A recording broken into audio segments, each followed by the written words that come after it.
My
friends, welcome back.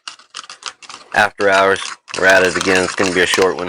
I may do a second stream tonight.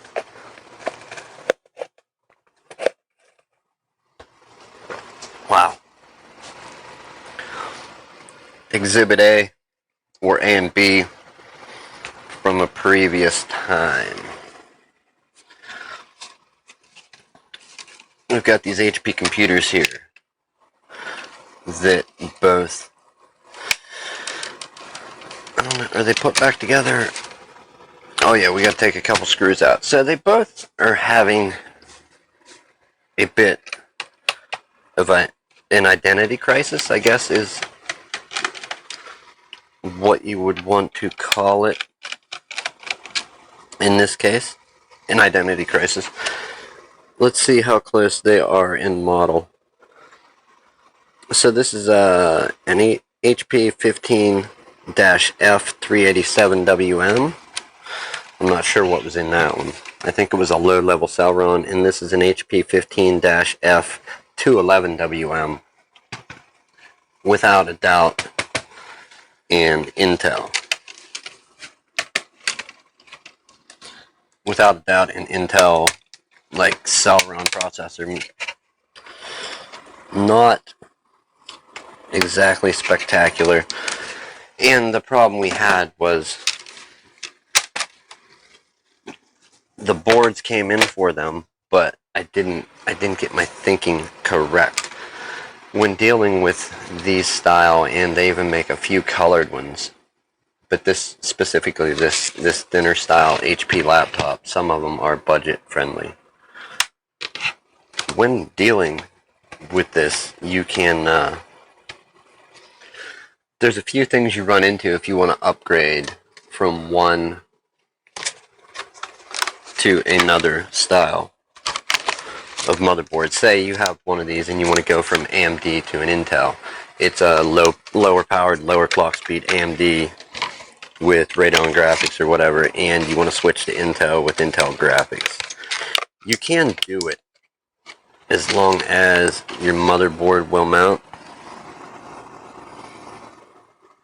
Alright, I'm going to throw that set in. I'm just getting out some RAM for it to test that. It does take DDR3L. And that was specifically what we were doing here. Give me a moment.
All right, we had Tim stop by, co-host of the Antisocial Experience podcast. Stopped in for a brief moment. Sorry, I had to mute it.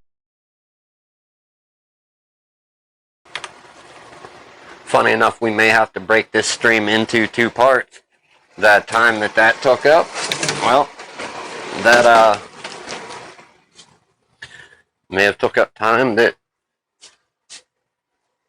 it could have been for this one. Anyhow, back to the point here. This is getting whatever, gender change, sex change, identity change, not literally. Okay, this isn't a transgender computer, and I'm not trying to offend anyone, but it's literally going from one camp to the other. It was an Intel computer. Or no, it wasn't. This is a different top case. It was an AMD computer with, I forget what board was in it. I'll show you the board here. Let's pull this board up real quick just for reference sake. Alright, you get to see some of the behind the scenes. Here is the motherboard we're going to pull up. It is a DAU 99 VM B6A space revision A.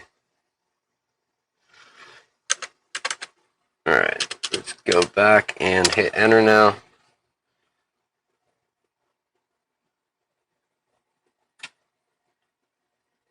Let's find out what this was.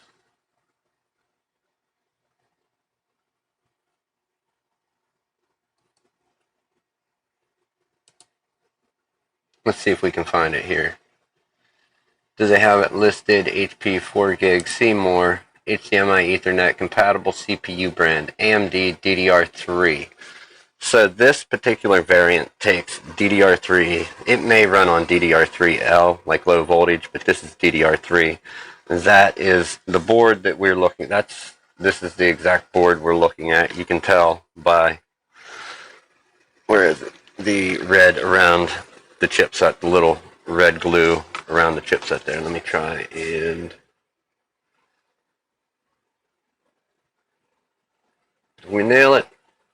We kind of know, except that moire, or that funny word, I hate that, the color aberration. So the red glue around it, definitely an AMD, and looking up the model number there tells us also an AMD. So, whoa, poking at a camera here with my fingers. This is the board. Like I said, I could have them confused. We have two that are identical here. Dead. One was a low-level Celeron, one was an AMD. This may be the Celeron if the top cases got mixed up. I can't swear to that, but what I can tell you is you don't want a low-level Celeron. They're not very powerful. And maybe a current gen one would beat out the one that was in this originally. And I definitely didn't want the AMD. So we got two motherboards that were Core i3 is 4010U, so it's an ultralight mobile processor. It's an i3, so a little bit bumped up a little bit from the Celeron. How does it compare? Clock speed for clock speed, you know, spec for spec. I do not know. But I do know I like them. This one actually had 2 RAM slots. Where's the other board? I don't honestly even know if we have it handy anymore. I'm going to say no, we don't. Alright, anyhow, AMD board, low-level Celeron. We're going to slap a Core i3 sticker on it. This is a Core i3 4010U now, and it goes from one slot for RAM to, you get 2 RAM slots, so a little less on the cut cornery aspect of things. And also, you get some upgrade options. That one actually had a fan on it. Here is Here's the cell run board. I actually found it. You get no cooling solution with it. There's not even a header on the board to get a fan and add a fan to the system and plug it in. So upgrading, one is just going from Intel to a better Intel where you can plug a fan in, and one was going from AMD to Intel. That's the job here. I think it's pretty cool when you can do that with computers. What held us up from the other video was this. This was the stock cable that plugged in to the display. So let's try and get a look here. A little bit closer look at this. We should be able to, yeah, we can zoom like that and possibly focus. That's not focused. Damn it, it's not what I meant. Okay, now we're focused. Different lens. Trying to figure out the quirks about it. So here's our display connector. It's an LVDS 40-pin display that you need for the particular motherboards that we upgraded to. Now, what that connector looks like is going to be a little different. We have our display connector and a webcam connector. This is basically the other end of the webcam connector. It runs up and then it plugs in down on the motherboard, and then you have going from the display to the back of the LCD. So kind of a different wire, whereas on some of them, I don't know if the webcam is wired through the display connector or if it is, it would have to be, because you compare these two ends. Here's the cable that was in the laptop. Here's the cable that we needed.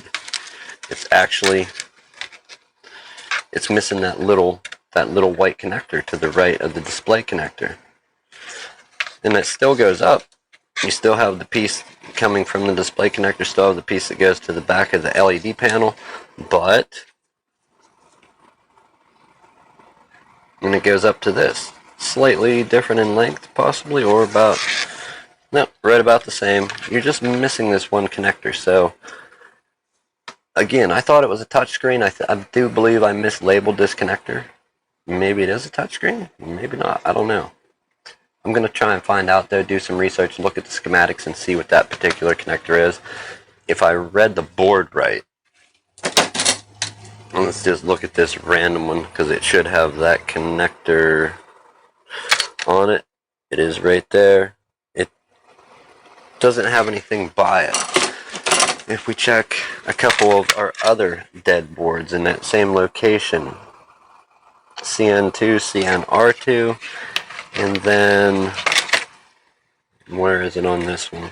It's right here. So, sorry, CN2, CN5, CNR2. So it changes over time of what they label that particular connector. Anyhow, we're so close. The only thing needed to get this one built up, like I said, was the day we tried to do it during the stream. We had the wrong display connector in. We had this one installed when in fact we needed the one minus the little connector. That's been sorted out. We got these in, so our boards, our cases, everything's good to go. Sadly, they were broken LCD screens. But I thought what we could do to make it a little bit interesting today was we will plug in our HP power supply here, if it's an HP. Indeed it is. So we've got our HP power supply, we have our proper display connector already installed. We're going to go ahead and flip this over, remove this 4 gig stick. We'll throw in our matching crucial set. It's only an 8 and a 2. I have the other matching set of, or matching stick of 8 that came in this set. It is installed in my personal laptop. I'm going to pull it out and get a beefed up laptop that's got 16 gigs of RAM, if it will read it, an SSD, and I do believe we're getting this ready for something cool that we're going to be doing. We're going to have, if I'm not mistaken, 2 like this that are repaired and upgraded, and then 2 or 1 other laptop and then also a desktop. We're doing something fairly cool with them. I did say June, July, but it's actually going to be around August, September that we're doing. Our ROM is missing and our keyboard is missing. Let's get that plugged in and we'll get this thing booted up. We're just going to try a basic Windows install. We're going to need a keyboard, however. Let's go for the one with the missing print screen key. Not a major key to be missing. But like I said,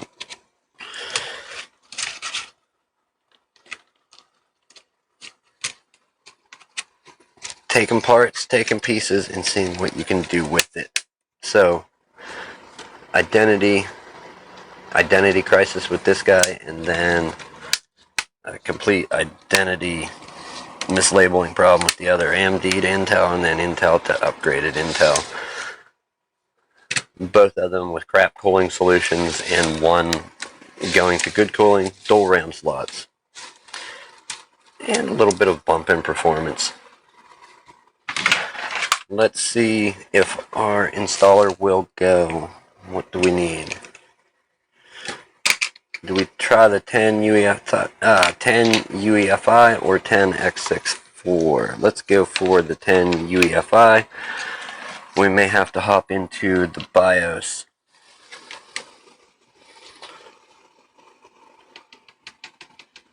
F10 on the keyboard.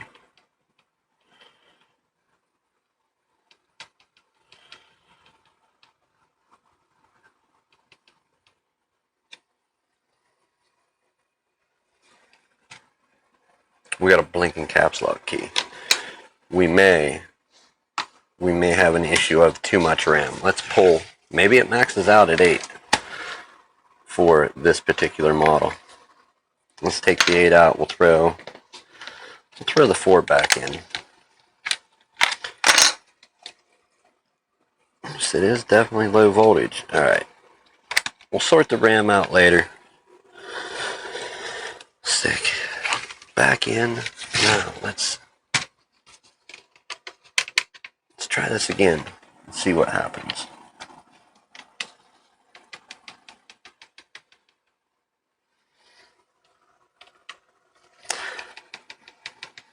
Okay.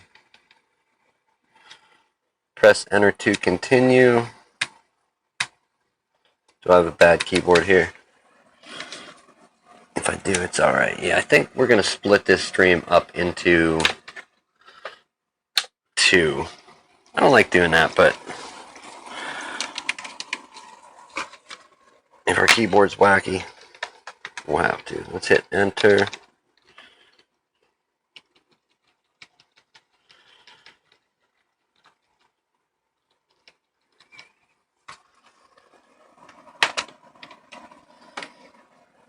Just the fact that it is going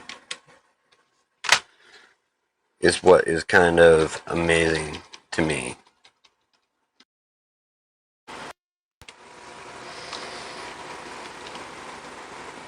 Alright, BIOS options, here we are. I know you can't see it. I'm not even going to try and run it up display. Like I said, we have one broken screen, and then we have one that's just like the pixels faded out into an ultra weird, ultra crazy pattern. Let's go for virtualization technology. We will enable English, card reader power saving, disable fan always on, action keys mode.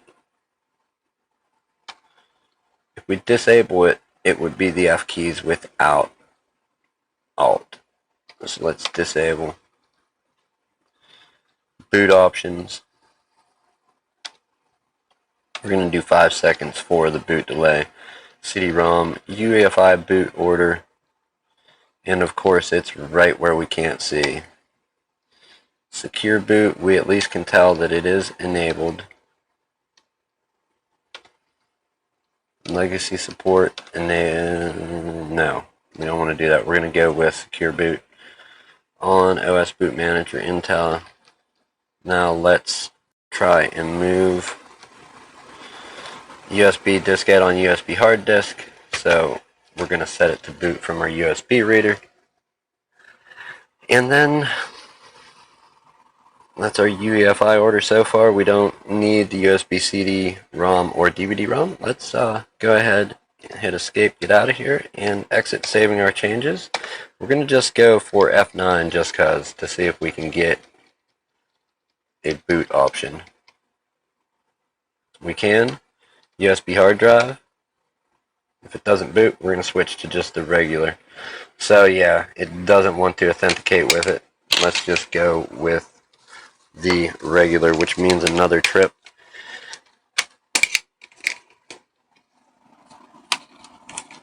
Let's try it not on the daughter board. We're going to try the USB port right on the main board.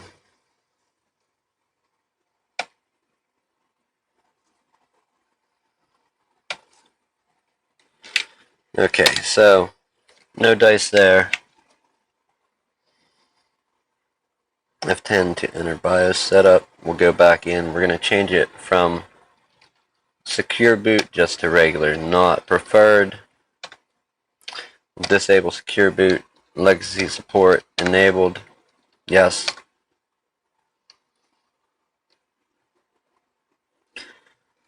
I think we can get out of here. Exit saving changes, and we're going to go for our boot devices.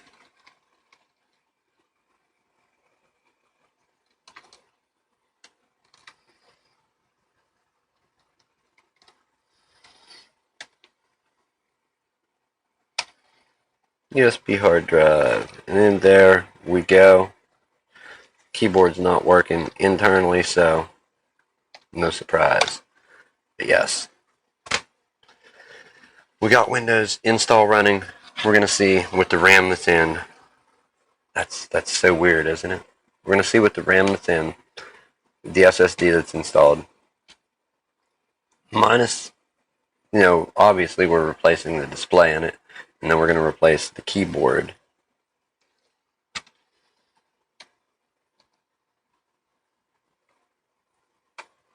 We're going to see what kind of computer we can turn this into. And then we're going to do it twice, which should be fairly interesting. And then we have a Dell, and then an HP Elite small form factor desktop. I do believe, I can never remember the name of it. It's got a 3rd gen Intel, so Ivy Bridge Intel, not bad. I wanted to get to our all-in-wonder Dell here.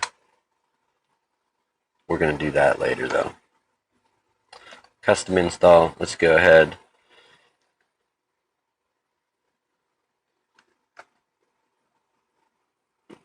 Unallocated space on the drive, so let's hit next and see what happens.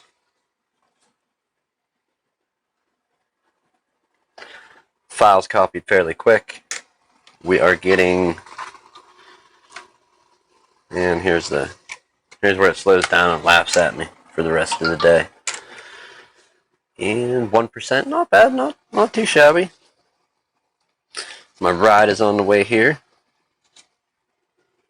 Going with the wife and kids to get some dinner, so we're going to go do that very soon.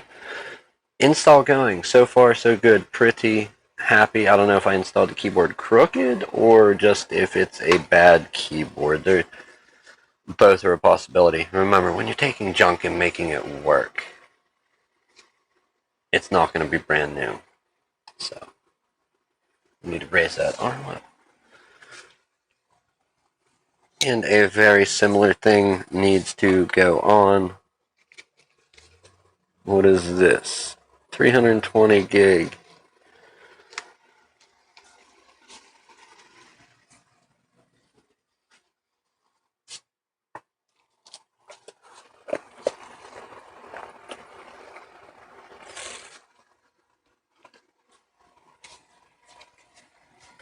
%, that is not bad. So we're at 35% of, and I know, impossible to see that.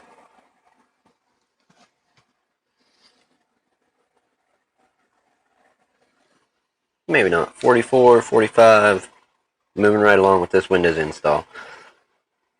As long as nothing crazy goes on, I don't see a reason that this isn't a highly, highly usable computer with, obviously, the display replaced. We're going to replace the display, and then also get a functioning internal keyboard. Who wants to carry around an external with a trackpad? Nobody. Nobody wants to do that. You kidding me? Losers. Why would you do that? Some people do it though. I'm just picking. I don't mean it. You Mac users. Oh shit.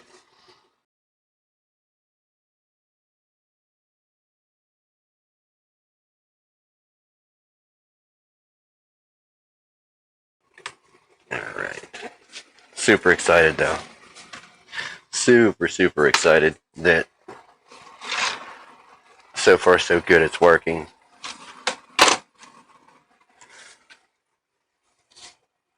Not as cool as taking two dead computers and making one good one, but equally, almost equally as cool with taking one AMD, making an Intel system, and then upgrading another one from Intel to a better Intel, I would say. Of course, till you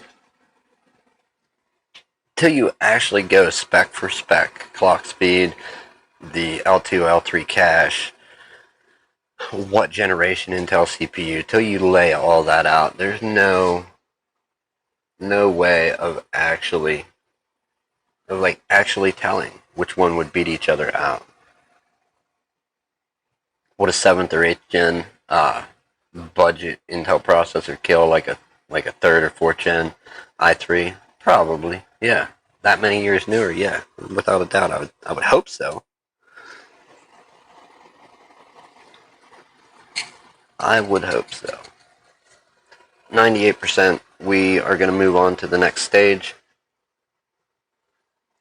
We're installing updates and continuing on with the install. Pretty good. I think I heard a car. I'm going to check for this ride. Not yet. Not yet, not yet.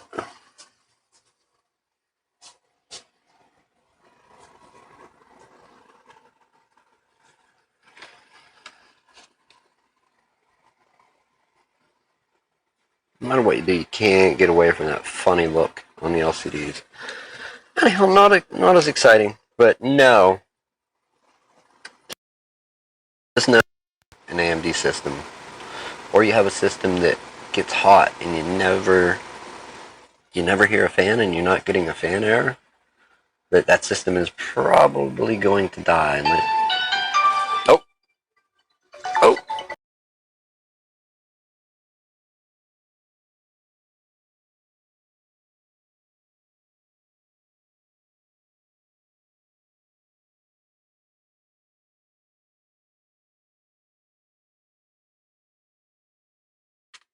Alright. It is time.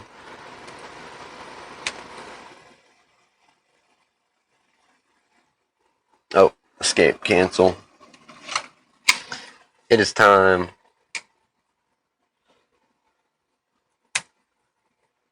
OS boot manager, let's boot to it. This keyboard is just wacky. We're going to pull it right now with the system on and ruin everything that we've done. Oh, so it wasn't even plugged in. No wonder it doesn't work. I got hurried on that. This will take further testing. It was the corner was plugged in. What a reason. Don't hurry. Anyhow, the ride's here. It is dinner time. There's going to be part 2 tonight where we tackle our all-in-wonder friend over here. The one with the lockdown hard drive that some human had. I've never seen it happen just spontaneously out of the blue. It locks itself with a password. Usually a human has to type that password in and then confirm it. And that's kind of where it's at. So we'll talk more about that later. This is awesome. We're going to have another one of these. We're doing the Dell, the HP desktop as well. And we're doing something fairly cool with them. Anyhow, have a good evening, good morning, good afternoon, wherever you are. It's one of those, if you're into this. It's fun, isn't it? If you never do a day of work, then you know what I mean? It's fun. Keep it fun. If somebody else needs it done and you can do it, give them a hand. Thank you for tuning in and getting your hands dirty. I will see you here a little later.